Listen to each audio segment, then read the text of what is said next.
ఎలాంటి అంచనాలు లేకుండా వచ్చి భారీ హిట్ అందుకున్న చిత్రం కాంతార. రిషబ్ శెట్టి స్వీయ దర్శకత్వంలో నటించిన ఈ మూవీకి ప్రీక్వెల్గా కాంతార 2 రాబోతున్న విషయం తెలిసిందే. ఈ సినిమా కోసం ప్రేక్షకులు ఎంతో ఆసక్తిగా ఎదురు చూస్తున్నారు. అయితే కాంతార 2 మొదలైనప్పటి నుండి ఆ మూవీకి సంబంధించి ఏదో ఒక విషాద వార్త వింటూనే ఉన్నాము.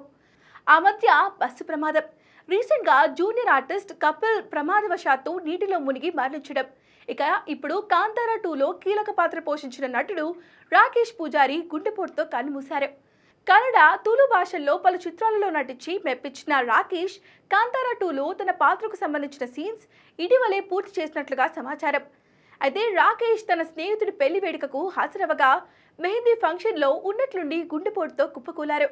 వెంటనే ఆయన కుటుంబ సభ్యులు ఆసుపత్రికి తరలించినప్పటికీ అప్పటికే కన్నుమూశారు.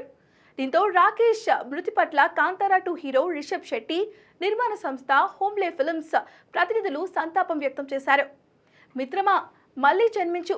కాంతారలో నీ పాత్ర, ఆ పాత్రలో నటించే క్రమంలో నీ ముఖంపై చిరునవ్వు ఎప్పటికీ నా మదిలో మెదులుతూనే ఉంటాయి.